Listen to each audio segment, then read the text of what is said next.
बिस्मिल्लाहिर्रहमानिर्रहीम। अस्सलाम वालेकुम। उम्मीद करती हूँ आप सब खैरियत से होंगे।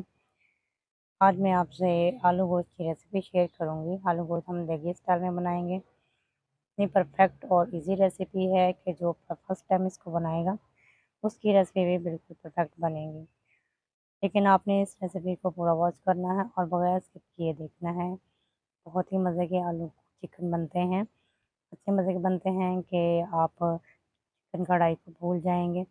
आपके घर वाले आपसे खुश हो जाएंगे। कितनी मज़े की आपने रेसिपी बनाई है। तो बिना टाइम वेस्ट किए हम अब अपनी रेसिपी की तरफ चलते हैं और इसे बनाना स्टार्ट करते हैं। सबसे पहले मैंने 1 किलो चिकन लिया है, बोनलेस चिकन है, और इसको मैंने 2 से 3 दफ़ा अच्छी तरह वॉश कर लिया है ताकि इसके ऊपर जो ब्लड वगैरह होता है अच्छी तरह से साफ़ हो जाए। एक पतीली में मैंने हाफ कप ऑयल शामिल कर दिया है और चूल्हे का फ्लेम जो मैंने ऑन कर दिया है। अब इसमें प्याज शामिल करते हैं। प्याज मैंने एक बड़े साइज़ का लिया और इसको बारीक बारीक चॉप कर लिया है। इसको हमने फ्राई करना है मीडियम टू लो फ्लेम पर। हाई फ्लेम नहीं रखना, क्योंकि अगर आप हाई फ्लेम रखेंगे तो प्याज जो है वो जल जाएगा और जल्दी से ब्राउन हो जाएगा। इसलिए प्याज को मीडियम टू लो फ्लेम पर आपने फ्राई करना है। करीबन 2 से 3 मिनट में ये फ्राई हो जाता है। इस कलर में जब आ जाएगा प्याज तो समझे कि प्याज फ्राई हो चुका है। अब हम इसमें लाल पिसी हुई मिर्च ऐड करते हैं। वो 1 टेबल स्पून मैंने शामिल किए हैं। इसमें हम कश्मीरी लाल मिर्च ऐड नहीं करेंगे, कलर के लिए मैंने इसको पहले ऐड किया है। अब हम इसमें अदरक लहसुन का पेस्ट शामिल कर देते हैं और इसको 1 से 2 सेकंड के लिए हमने फ्राई करना है ताकि अदरक लहसुन के जो कच्चेपन की स्मेल है वो ख़त्म हो जाए। फ्लेम आपने मीडियम ही रखना है और भुनाई पर आपने कोई कंप्रोमाइज़ नहीं करना। प्याज फ्राई हो चुका है। अब इसको मिक्सी के जार में ऐड कर देते हैं। साथ में इसमें बड़े साइज़ का एक टमाटर है, वो मैंने शामिल कर दिया है काट कर। साथ ही इसमें हम हाफ कप दही ऐड कर देते हैं। दही इसलिए ऐड करेंगे ताकि इसकी जो ग्रेवी है वो स्मूथ सी और गाढ़ी बने। एक हरी मिर्च मैंने शामिल की है।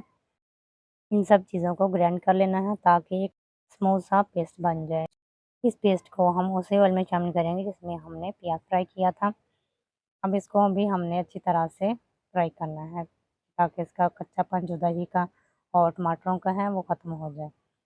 इतना फ्राई करना है ताकि मसाला और ऑयल जो है वो हमारा अलग हो जाए। फिर ये अच्छा सा इसका टेस्ट आएगा। सबसे पहले हम नमक इसमें मैंने 1 टीस्पून शामिल किया है और हल्दी जो है वो हाफ़ टी स्पून ऐड की है और इसको हम अच्छी तरह से फ्राई कर लेंगे, क्योंकि पिसी हुई मिर्च हमने पहले ही डाल दी थी। अब इसमें कुछ धनिया पाउडर ऐड करते हैं। कुछ धनिया पाउडर इसमें 2 टीस्पून हमने ऐड किया, मतलब कि 1 टेबलस्पून भरकर।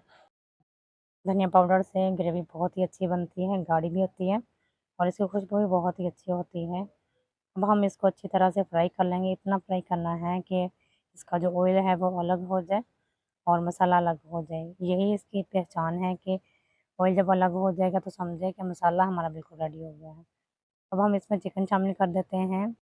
ये 1 किलो चिकन की रेसिपी है। अगर आप चिकन आप ज़्यादा है तो आप उसके हिसाब से मसालों की भी आप क्वांटिटी डबल कर दीजिए। चिकन ने शामिल कर दिया है। अब इसको हमने अच्छी तरह से फ्राई करना है, क्योंकि हमने इसको अलग से फ्राई नहीं किया।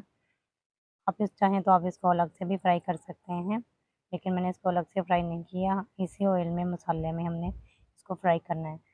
आपने फ्राई करने में कोई कंप्रोमाइज़ नहीं करना। जब हम देगी चिकन खाते हैं तो वो बहुत ही मज़े का लगता है। वो इसी वजह से मज़े का लगता है क्योंकि उसको फ्राई बहुत अच्छे से किया जाता है मसालों को, और फ्राई पे वो कंप्रोमाइज़ नहीं करते। इसलिए आपने भी इसको अच्छी तरह से फ्राई करना है। मसालों को और चिकन को फ्राई करने में थोड़ा-सा टाइम तो लगता है, लेकिन इसको फ्राई करने से अच्छी तरह से जो खाने का टेस्ट है वो डबल हो जाता है। तो आपने फ्राई करने में आपने कोई कंप्रोमाइज़ नहीं करना। देख सकते हैं कि ऑयल अलग हो गया है, तो चिकन हमारा बिल्कुल टेंडर हो चुका है। आलू 1 पाव हैं जिनको छीलकर मैंने मोटे-मोटे काट लिया है। आप अपने मर्ज़ी से ज़्यादा भी कर सकते हैं आलू, लेकिन 1 किलो चिकन में 1 पाव आलू काफ़ी हैं। अब हमने इनको भी अच्छी तरह से फ्राई करना है। आलूओं को भी अच्छी तरह से फ्राई करना है ताकि इनका भी जो कच्चापन होता है, स्मेल सी होती है, वो ख़त्म हो जाए। आपने तमाम चीज़ों को अच्छी तरह से भूनना है, इनको अच्छी तरह से फ्राई करना है ताकि एक बहुत अच्छा-सा टेस्ट आए। फ्राई करने से खाने का टेस्ट जो है वो डबल हो जाता है। अच्छी तरह से भून चुके हैं। अब हम इसमें पानी शामिल कर देते हैं। पानी आपने इतना शामिल करना है कि गोश्त और आलू जो हैं वो पानी में डिप हो जाएँ, क्योंकि अभी इन्होंने पकना है।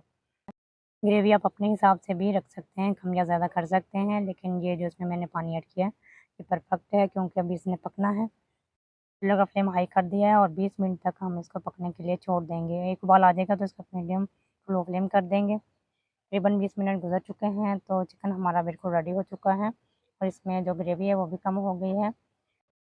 अब इसमें नमक शामिल कर देते हैं। नमक इसमें मैंने पहले 1 टीस्पून शामिल किया था, अब हाफ़ टी स्पून हम इसमें मज़ीद नमक शामिल करेंगे और क्योंकि मुझे थोड़ा कम लगा इसलिए मैंने हाफ़ टी स्पून इसमें नमक मज़ीद शामिल कर दिया। इसको अच्छी तरह से मिक्स कर लेते हैं और चिकन हमारा जो है बिल्कुल रेडी हो चुका है और इसमें अब हम गरम मसाला शामिल कर देते हैं। गरम मसाला इसमें मैंने हाफ़ टी स्पून शामिल किया। आलू गोश्त मैंने डिश आउट कर लिया और इसके ऊपर मैंने हरा धनिया और हरी मिर्चें बारीक कटी हुई वो गार्निश कर दी हैं। चिकन हमारा बिल्कुल रेडी हो चुका है। आलू गोश्त का सालन बहुत ही मज़े का लग रहा है। बगैर कश्मीरी मिर्च के सालन की जो तरी है कितनी रेड सी है और बहुत ही प्यारी लग रही है। अगर आप इसी तरह से इसकी तरी जो है वो रेड चाहते हैं तो आप भी जब प्याज ब्राउन हो जाए तो उसमें आप पिसी हुई लाल मिर्च ऐड कर दें, उसको थोड़ा सा फ्राई करें तो आपकी तरी जो सालन की है सेम इसी तरह की बनेगी। इस वीडियो को पूरा वॉच कीजिए और बगैर स्किप किए देखिए और आपको अगर मेरी वीडियो अच्छी लगे तो आप इसको लाइक, सब्सक्राइब और एक प्यारा सा कमेंट भी ज़रूर किया करें। इसी के साथ मैं इजाज़त चाहती हूँ। अल्लाह हाफ़िज़। अपनी दुआ में याद रखिए और अपना बहुत सारा ख्याल रखिएगा।